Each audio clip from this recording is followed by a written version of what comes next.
From years of anxiety to warrior and mentor, Bradley Robinson created the Anxiety Project to help you end your anxiety naturally. Let's mold the new you and let's end anxiety together. Hello and welcome to episode 100 of the Anxiety Project podcast. 100. Triple digits. I am Brad Robinson. I am so excited to be here like every other week, but this week is a special episode. It's 100 episodes. I'm so grateful that you're here to learn and expand your knowledge and to grow with me. And, looking back at episode 1, I never imagined myself being where I am today or ever being a coach in general, because this whole anxiety found me and I caused the chaos. I reached a low point in my life, rock bottom, and it was hell. And my life was horrible. And recovering from anxiety, I learned so much. I became so proud of myself. I developed so much self-respect, so much meaning came into my life, and I knew that I wanted to help other people through this challenge. I fell in love with the growth process. I fell in love with it. It found me. And so now that I get to mentor other people week after week, talk about it, I don't want it any other way. This is what I love to do. And I'm so happy to be here with you and to share episode 100. And I'm not slowing down. This is what I love to do. And I will be here week after week to talk about this stuff. And this whole journey through the 100 episodes has been so rewarding because I get to see the change it has on other people. People come to me and people message me all the time saying how much their life improved because of the content, because of the podcast. And I'm so grateful that it resonates with you and that we get to share this information and this growth process together. Now, I thought no better way to celebrate and to be here for 100 episodes than to answer your questions. So thank you for sending me your questions via Instagram, Facebook, YouTube, and through my website. So let's start off with question number 1, which comes from Carrie. And Carrie says, because of the coronavirus, I can't do all the exposure practices. How do you deal with that? And that's a great question, because if you're afraid of, needles or hospitals like I used to be, going to a hospital is a great challenge. And this helps with the desensitization process. You show up there and you stay in the environment that makes you anxious and you don't leave. Very powerful, but since the virus is going on, it's difficult to go to the shopping mall, go to these places like the hospital when the virus is growing, right? So you don't want to jeopardize the people that you live with because you want to go do some exposure practices. So there are ways to do this in your own home. Now, the desensitization process is about retraining the amygdala. The amygdala is the part of the brain that initiates this fight, flight, or freeze. Now, it has been trained to fear certain things. Like for many people with anxiety, it's their sensations, it's the public places that they avoid. I had to prove to my amygdala that the sensations and the situations I avoided that caused me severe anxiety were in fact safe, that I won't die in these situations. Placing yourself in uncomfortable situations and staying there, new neuronal pathways develop in your brain. You become braver, you become stronger. And the amygdala, when you're in those situations, begin to attach safety to the situations rather than it's a threat to your life, that you won't die, that you can survive. You have to prove your old self wrong, and that's essentially what it means, proving to the amygdala that this isn't life-threatening. But you have to expose yourself over and over and over again. For instance, I always talk about going to the symphony with Maggie, and when I was recovering from anxiety, I would show up there and I would have a panic attack. It was horrible. And then I would stay there. But the next time I went to the symphony, my anxiety was still high, but it was less. And then I had to do this 5 more times for the amygdala to get the message. Oh, Brad's always going to be here. It's safe here because he didn't die. So there's no threat here. So now when I go to the symphony, there's no anxiety. It's zero. It's zero because I kept going back. That's the desensitization process. Once you become braver in one environment that makes you anxious, that bravery bleeds out into all other environments that make you anxious.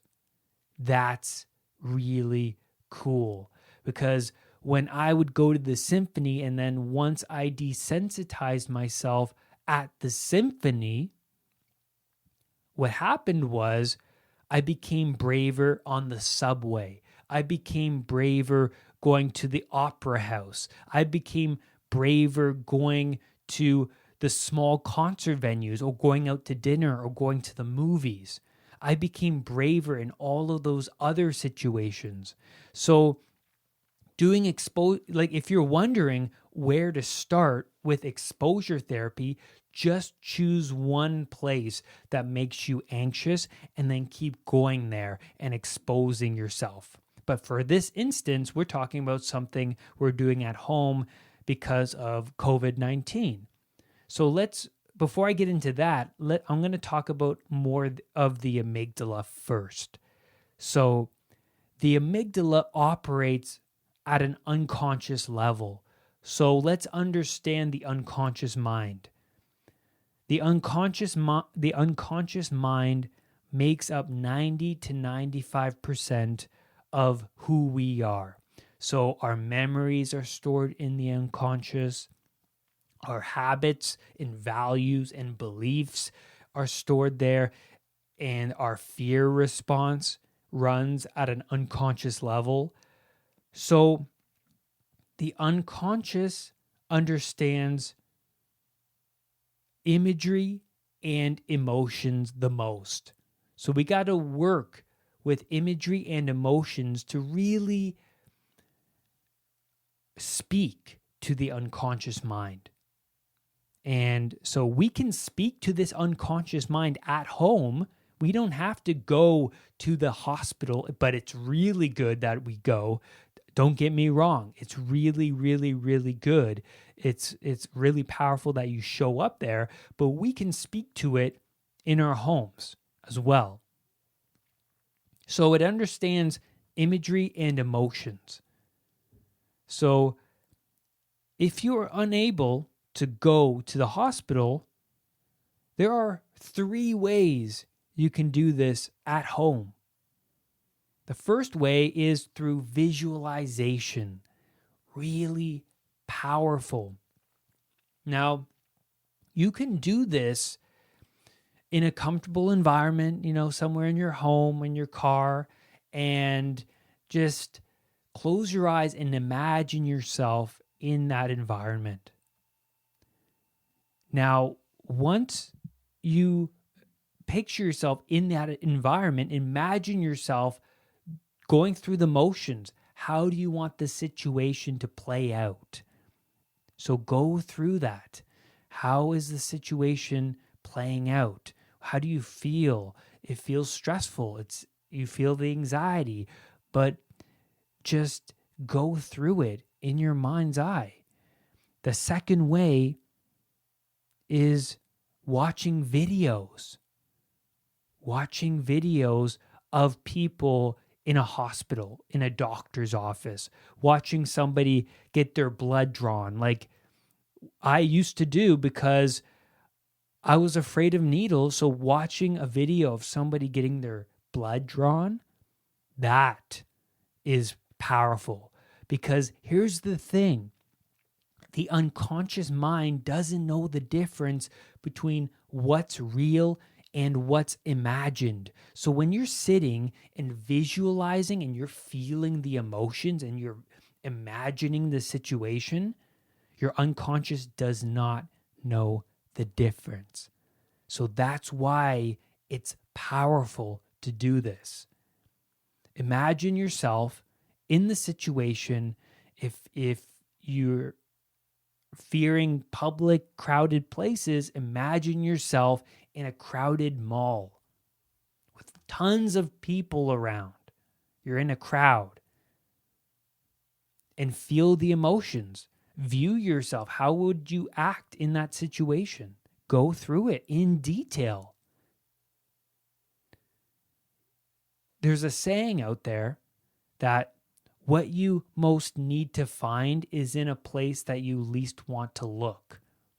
And we don't want to revisit places that cause us fear, but the answers lie there. Like I said before, the amygdala needs to attach safety to these situations. These are situations that are highly emotional to you. So it's important that we go back there so that we can attach that safety to those experiences.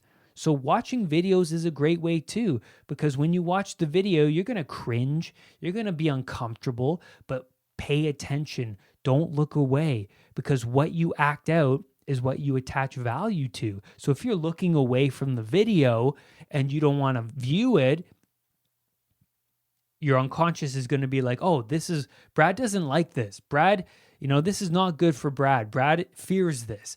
But if I pay attention and I watch, even though I feel uncomfortable and I get bored of the video, then the amygdala is like, well, there's nothing to fear here. Because once you get bored of that video, that's when the amygdala is like, I'm good. There's nothing to fear. And the third way is to write about it. Write in detail. Writing is a great way to think. And thinking is really important because a lot of us don't want to think. And so writing down in detail the situation that makes you anxious and what you would do when you are in a anxious, provoking situation is really important. So those are 3 ways to do exposure therapy at home. And there's no crowded places. If you have a fear of being in crowds like I did, well, when you go to the mall now, there's only like 3 people walking around. Where are you going to find a crowd?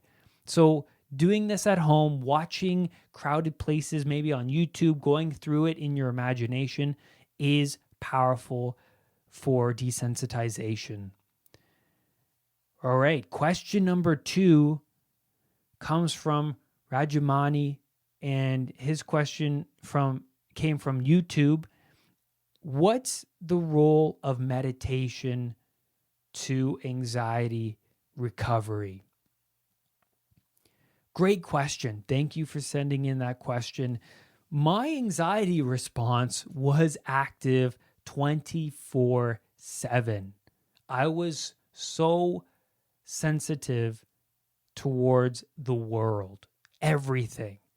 If there was a TV show on and it was some doctors doing something, I would perk up and pay attention and be highly emotional towards it. Or if somebody mentioned cancer or a disease, I believed I had it, so I would be highly sensitive towards it. I was sensitive towards so much.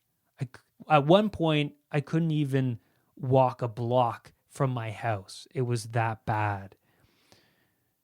I needed to give back to myself because my foot was on the gas pedal of the car, but the car's in park.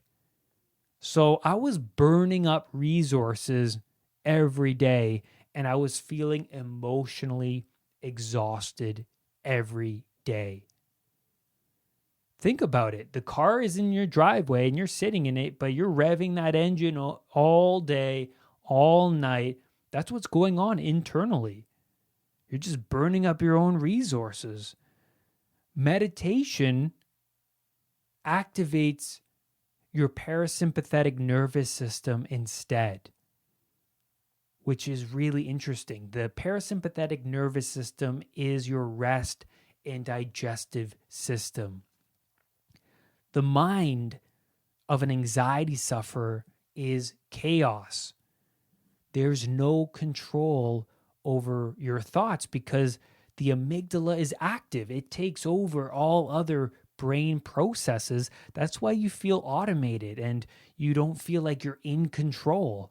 I remember this when I was working part-time. I would walk around the store and it felt like the world was shifting under my feet, that I couldn't balance myself. I couldn't control the words that came out of my mouth. I was trying to get in control of my body, but my amygdala was active. It took over. I couldn't get control.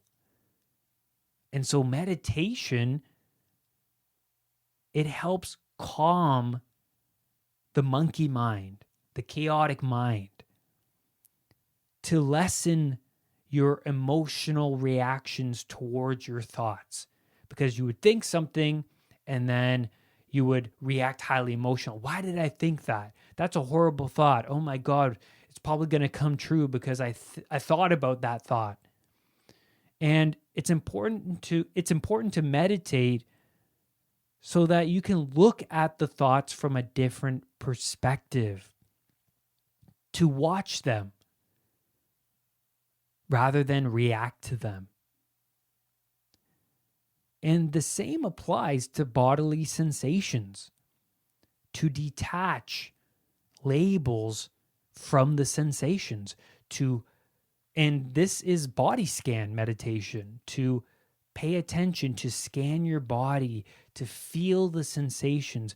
To a health anxiety sufferer, those sensations always cause such a highly emotional response. So when you feel it and accept the sensations through meditation, you start to become comfortable in your own skin.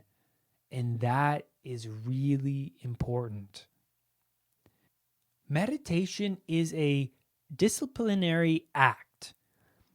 Now, my old self had no discipline, I had no structure, and my life was in chaos. And so when I started to meditate, I was really bad at it, but it helped me discipline myself.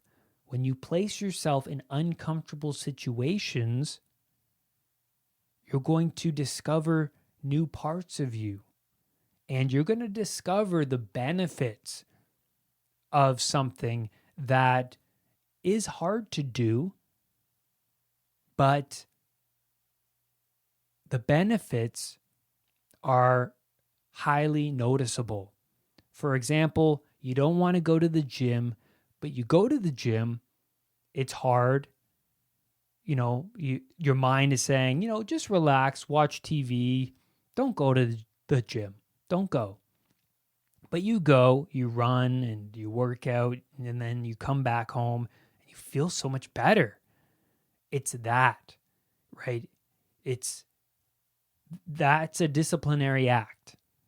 And meditation for me helped me with the benefits of meditation, like I explained before, but it helped me get into something of a routine.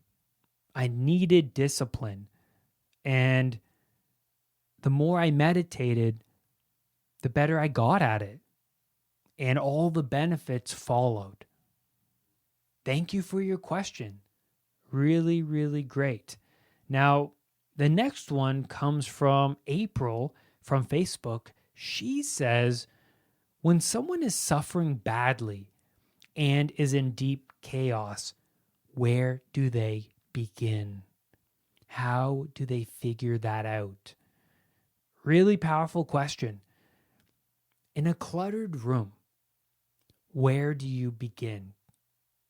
Because you enter that room and your stress response goes off because it's a mess. It's a mess. But to begin, you start from a corner. You pick one spot. The person suffering has to add more order to the chaos. They're in disorder. So begin sorting the papers stacked in the corner. You got to start somewhere. Start by sorting the papers. Maybe you get through half the pile. But that's more than you did yesterday. You did something. But then a typical anxiety sufferer would be like, well, it's not, it's not enough. Hardly did anything. That's not the way to look at it. The way to look at it is you did more than you did yesterday. It's a little bit cleaner. It's slightly more tidy. Take on the responsibility to get the room tidy. You have to really want it to be tidy. How badly do you want it? Admit that the room is a mess. You have to admit to yourself, this room is a mess, that there's a lot to do. And life will be better once this room is clean. But then you have to attach a lot of pain to the room not being clean. Well, what would my life be like a year from now if this room was still a mess? Well, I can't really work in it. There's just too much going on. I can't find certain things in there. It's a lot of stress. So attaching a lot of pain to that clutter is really important. And I never wanted to go through this whole recovery process. I never. But I reached rock bottom and I imagined my life differently. I just imagined myself going to work in film or going and doing something creative. And a lot of the time I couldn't imagine my future because I was stuck in this chaotic loop, hanging out with negative friends, living on Pleasure Island, eating junk foods, living comfortably, and not taking on any responsibility. So I couldn't really imagine my life going towards being a coach. But recovery became necessary for me when I was in total chaos. I then took on the responsibility of my anxiety disorder. It became the number one priority in my life because I knew that when I go forward in this recovery process, I get to change my old self. I didn't even like my old self. Once I realized that I caused everything chaotic in my life, that no one was going to help me. That's the thing. No one was going to help me but me. Once I realized that, I thought, wait, if I continue down this recovery path, then I'll change the me I don't even like. I don't even like that guy. I have an opportunity now to have a better life in the future. And so change your internal world, and then you change your external world. So I took a step back in my life and I said, you know what? I'm not going to shoot for this film job right now. I'm not going to shoot for a perfect relationship right now. I'm going to work on myself, and I'm going to take these next few months just to learn about anxiety and change myself, change my life. Because everything that I did before, all of my strategies that I did in my past, the habits that I did, all crap, never served me for the better, kept me stuck there. So I had to create a new lifestyle. And the first thing I did was I got myself knowledgeable. Okay, now that this is anxiety, now that I know it's anxiety, I have to become a student of this new subject, anxiety. What is it? How do I overcome it? I'm going to dedicate my time and my days and weeks and months to this recovery process. And begin by doing things every day that make you uncomfortable. And learning about anxiety made me uncomfortable because I just wanted to sit back and not do much, right? We always take the path of least resistance. You have to start to venture off into the places that you don't want to go. And people don't want to do that. I see it all the time. People post things on Instagram and Facebook that drive me crazy about anxiety, and then they remain stuck in anxiety. They just say inspirational quotes, but they don't do anything. It's like, what's going on? Stop posting things and go change your life. Go take care of yourself. So, doing things every day that make you uncomfortable, it builds discipline. Discipline hardens the mind. The anxiety sufferer views themselves as weak and unhealthy. To build self-respect, you must prove to yourself that you're better than you are. You have to prove to yourself that you can.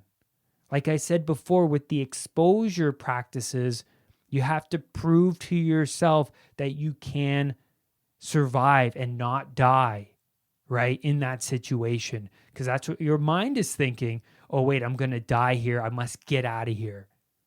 No, no, no. There's no running this time. Stay. Stay there. Because the answers that you need to find are there in the places you don't want to be. Each day, dedicate your time towards the cleaning of that room, the room of your mind, the room of who you are. Change your habits. Surround yourself with the right role models. Learn from them.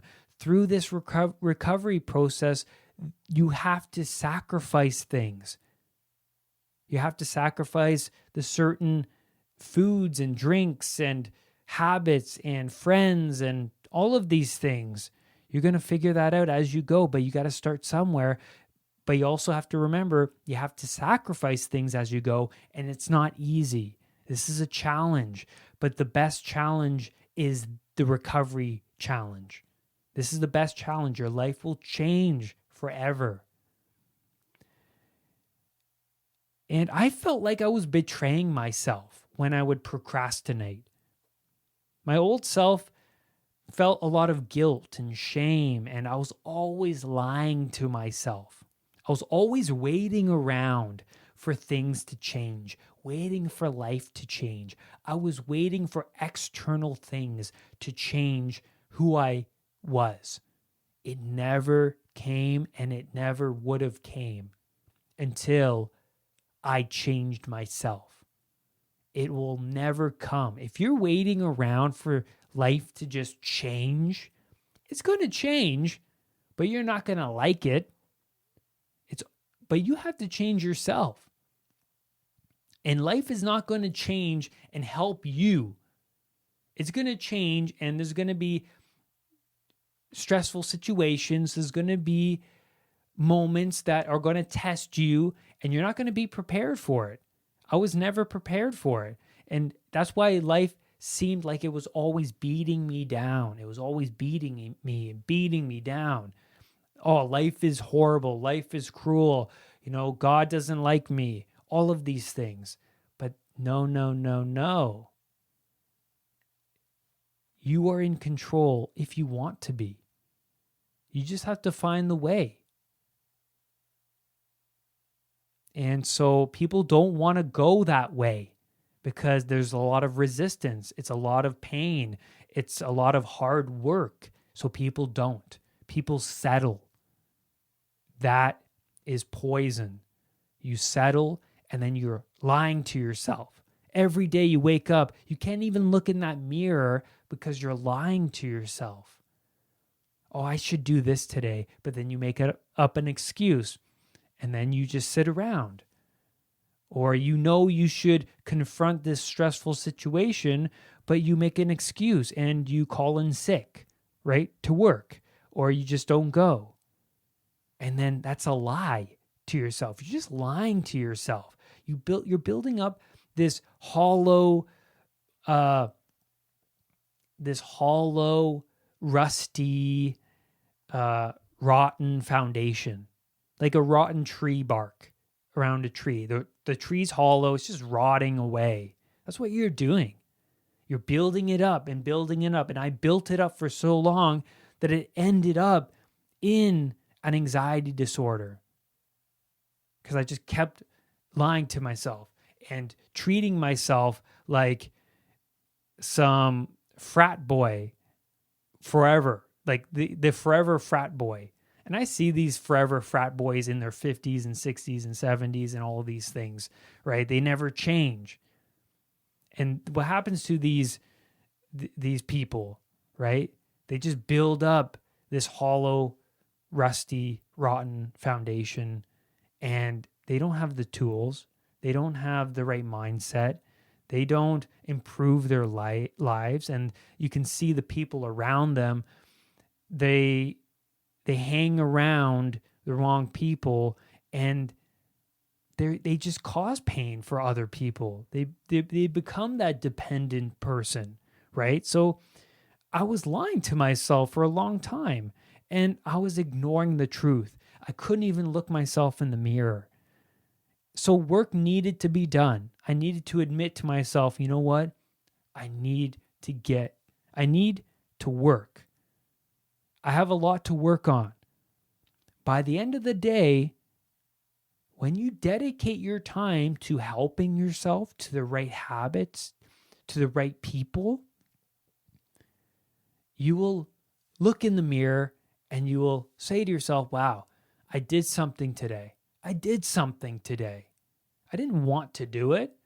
I wanted to just sit around and eat Cheetos and watch Netflix. No. I did something today. Self-respect. You look at yourself in the mirror, face the truth. So I began my journey by listening to people on YouTube who overcame anxiety, and I got a pen, I got a piece of paper, and I started to write notes. And then my unconscious was like, oh, this is what Brad values. He wants to get better. He wants to overcome anxiety. So my mindset and my perspective began to shift once I started opening up my horizon to this recovery journey that these people were talking about. And I really wanted to get better. How bad do you want to overcome anxiety? How bad do you want to improve your life? That's a very powerful question. So figure that out and start right now. And that's where I'm going to leave you on today's podcast episode. Thank you again for being here with me today on episode 100. And remember, do not let anxiety define who you are. I will see you on the next podcast episode. Bye for now. Brad's powerful anxiety recovery program is available at unpluganxiety.com. The Anxiety Project program is downloadable and puts the power of anxiety recovery in your own hands. What are you waiting for? Visit unpluganxiety.com for more details. Recovery starts now.